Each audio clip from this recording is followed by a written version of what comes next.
The president has a motto, make America great again. Do you have one?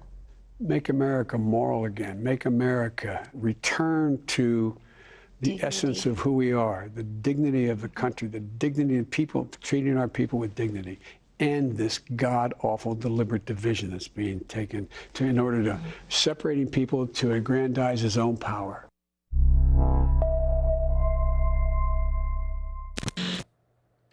I am Jacqueline Luqman with the Real News Network. Senator Joe Biden says that his counter to Trump's Make America Great Again slogan is that he wants to make America moral again. But is Biden the man to chart a path to some kind of morality that his own past casts doubt on him even having? Here to talk to me about Biden's past that we are admonished not to forget is Professor Adolph Reed Jr., a professor of political science at the University of Pennsylvania, specializing in race and American politics. How are you, Professor Reed? I'm pretty good. How about you? It's good to see you again. It's great to see you again. Thank you so much. So, Professor Reed is the co-author of a recent opinion piece published in The Guardian entitled, Joe Biden Wants Us to Forget His Past. We Won't. He co-authored this piece with Dr. Cornel West. Now, Professor Reed, you and Dr. West point out in the opinion piece that Biden's emphasis on focusing the beginning of his campaign in South Carolina is more than ironic, considering his past in and involving the state. Can you explain why that is? Well, sure, a couple of reasons. One is connected to Biden's so-called reputation for bipartisanship. And bipartisanship, or the bipartisanship ideal, has never really been good for people, working people, women, and racial and ethnic minorities. But in particular, Biden's legacy of bipartisanship includes cultivating friendly relations and even jointly sponsored bills with South Carolina Senator Strom Thurmond, who was one of the most notorious racists of the post-war period, who actually was a Democrat before he was a Republican and bolted from the Democratic Party in 1948 to run as president on the Dixiecrat ticket, which was a ticket whose only opposition, or rather whose only issue was opposition to the civil rights movement and to desegregation. And Strom Thurmond continued on. Biden co-sponsored two of the notorious crime bills of the 1980s with him, and gave the eulogy at Strom Thurmond's funeral. Now that's one reason that the South Carolina choice is ironic. The other is, as we mentioned in the op-ed piece, the Southern primaries in general and the origin of the so-called Super Tuesday format was in the mid-1980s, and it was the brainchild of the Democratic Leadership Council, which younger people won't know, was an association and organization of right-wing Democrats, largely but not exclusively Southern, who formed the organization with the self-conscious objective of pulling the Democratic Party farther to the right. Biden, and this was after Walter Mondale's loss in 1984. Biden was a member of the DLC, as were Bill Clinton and Al Gore, both of whom had actually been presidents or chairs, whatever they call it, of the DLC. And in their strategy, front-loading Southern primaries early would give a boost to the most conservative Democrats, most conservative Democratic presidential candidates, and would give them the momentum to win the nomination. The ironic thing about it was in 1988, the first time that they were able to do this, they were so taken with the notion that the modal Southern Democrat was a conservative white man that they forgot that the Southern Democratic parties were the blackest and therefore the most liberal.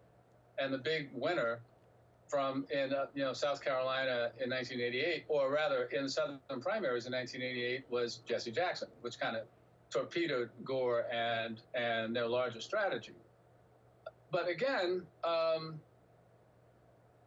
South Carolina in particular, but the Southern primaries more broadly, became iconic in 2008 as part of the Obama narrative when candidate Barack Obama won the South Carolina primary, or came in first in the South Carolina primary, after 3 weeks after having pulled a surprise win in Iowa. Then that catapulted him ultimately to the nomination.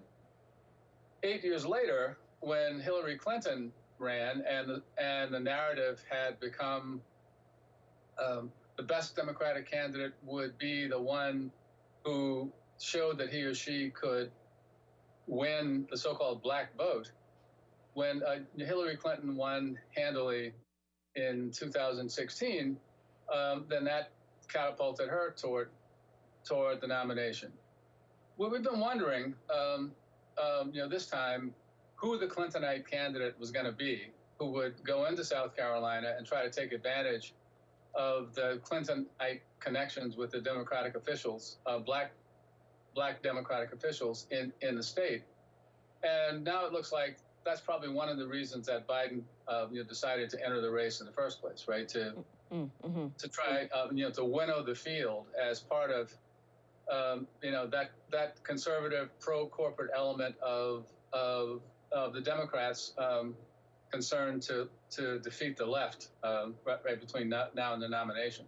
That's very interesting, because the entire DLC strategy that you're right. So many people in subsequent generations know very little about. The DLC strategy was arguably the beginning of the neoliberal foundation of the Democratic Party's departure from the pro-worker, pro-marginalized support for marginalized people party to the corporate-focused, and certainly the architects of the push to the right. It's interesting that the DLC strategy sort of mirrors the Southern strategy in a way, in that it moved the Democratic Party to the right, and that the Southern strategy moved Democrats out of the Republican Party, but they end up basically on the same spectrum politically. How do you feel about that assessment? Well, yeah, I think that's by and large accurate. I mean, and it's kind of ironic, because the other thing about the DL, or the other piece of the DL strategy, or DLC strategy, that some of the older people in the audience might recall, is that it was built also on demonizing not just black people, but poor black people in particular. During the campaign, Clinton had his Sister Soldier moment, right, where he attacked the black rapper who wasn't worth paying attention to anyway, and the Clinton administration, for all the talk about Clinton being the first black president, which is a notion that made sense only to comedians on BET and to people in the black professional and managerial strata who could get something out of the Clinton administration. Are you saying that wasn't a serious sentiment among most black voters, that Clinton was the first black president? Well, I'd say it may have been to the extent that they heard it all the time on TV, right? And the stuff about him smoking weed, playing the saxophone, and the rest, which I won't mention. But that came along with, right, the Clinton administration actually, with all the talk about playing by the rules and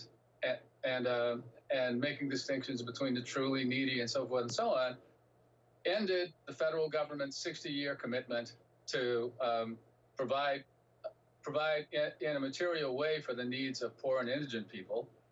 He did the same thing with ending the federal government's commitment to providing fixed public housing, right, for poor people, right, affordable housing, and he gave it to the market, and then the crime bills, right?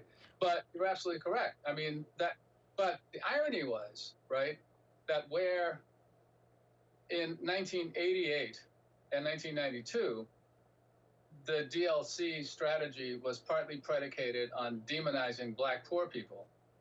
By 2016, they became dependent on mobilizing Black voters, not only to challenge the right, but also to challenge the left.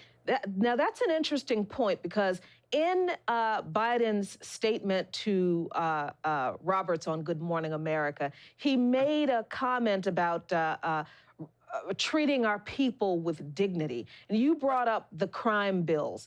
Now, certainly, there was a lot of discussion in the 2016 election cycle about the 94 crime bill. Right. And specifically around Hillary Clinton and condemning her for her super predator comments and lobbying for it.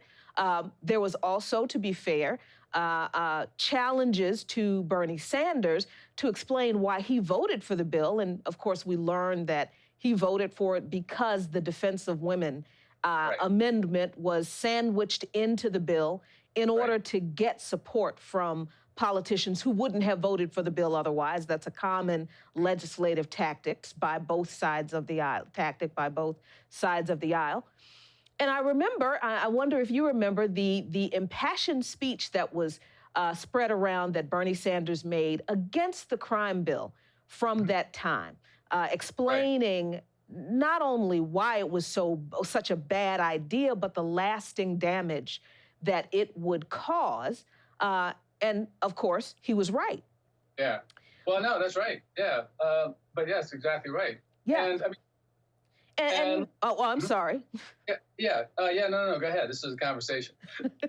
To apologize for the lag, but I bring that up to say that there's an equally compelling video of Joe Biden's testimony about the same legislation, and I want you to listen to this clip and think about, when we consider the revulsion to the kinds of draconian and racist policies of people like Sheriff Joe Arpaio, how did these words from Joe Biden from back in '94, how did they ring in comparison to the kind of policies of Arpaio? So we have this clip of Joe Biden's testimony.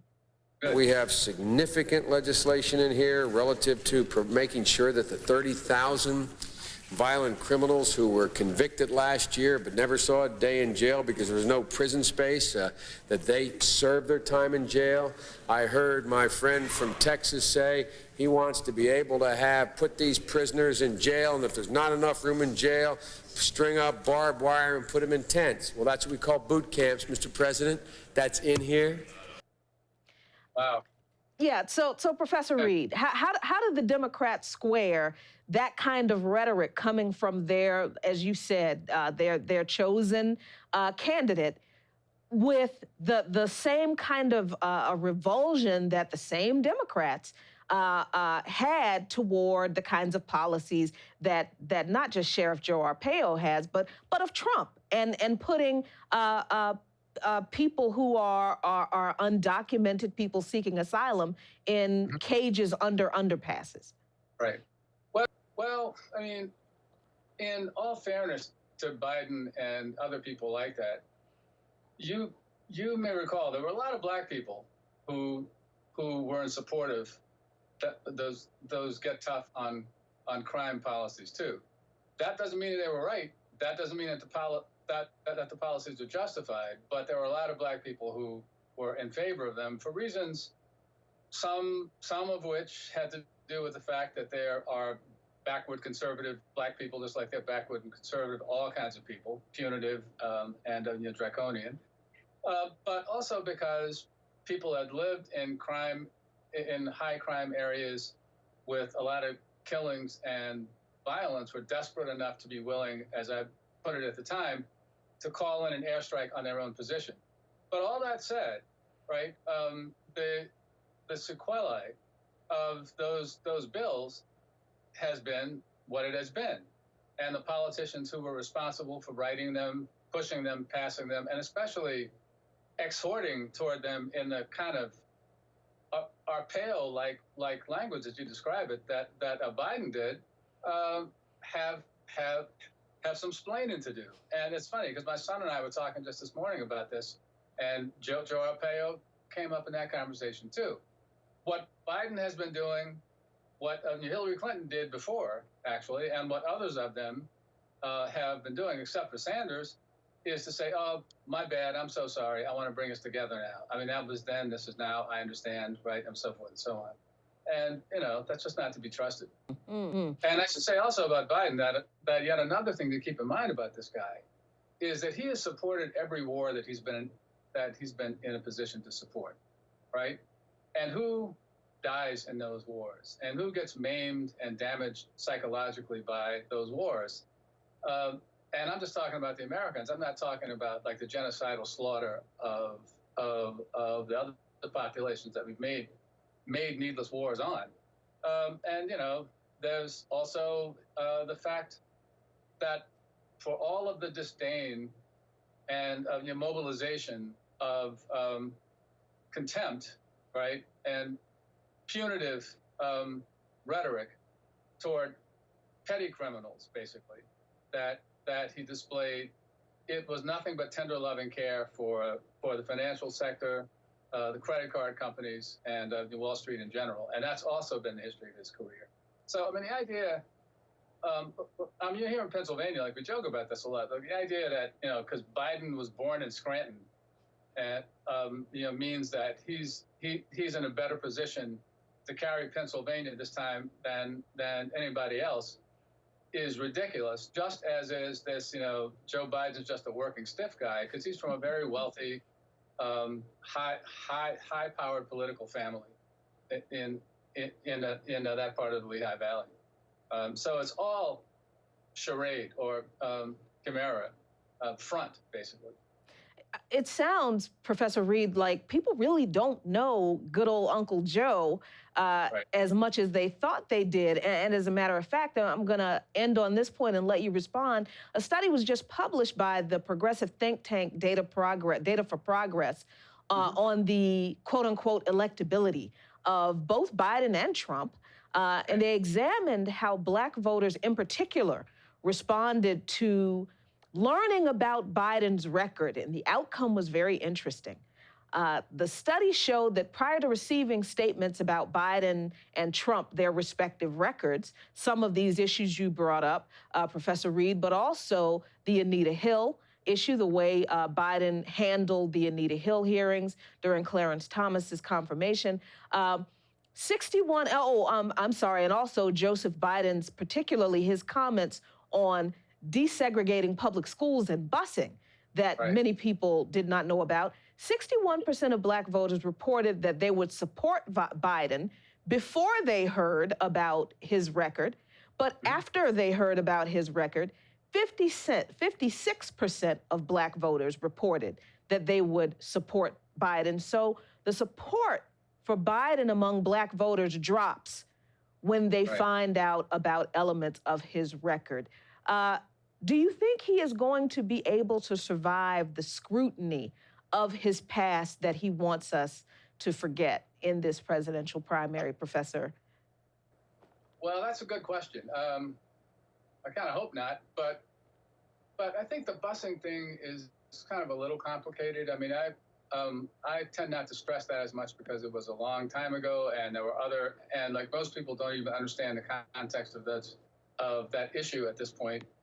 And there were, people who came into politics early through that route, like Ray Flynn in Boston and Dennis Kucinich in Ohio, who came out to be much better.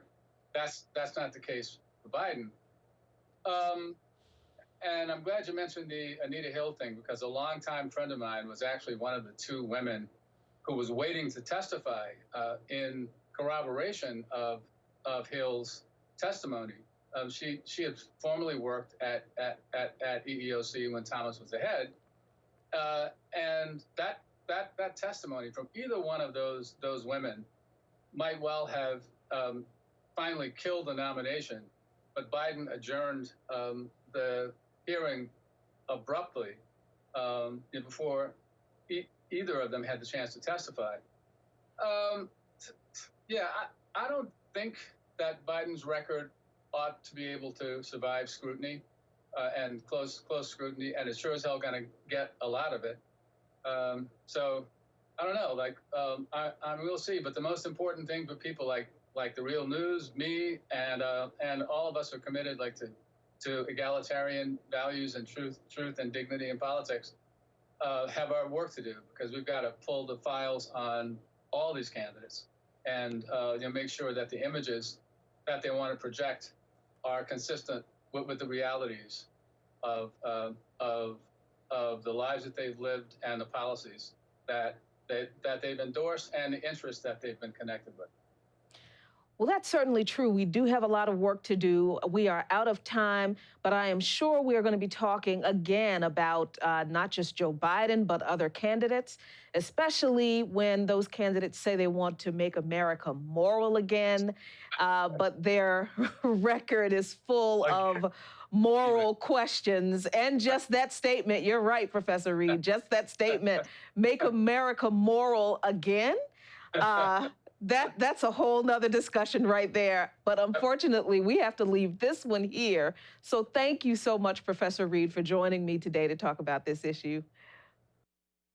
Well, yeah, well, thanks for having me as always. And like I say, I look forward to talking again if and when we do. And thank you for watching. This is Jacqueline Luqman with the Real News Network in Baltimore.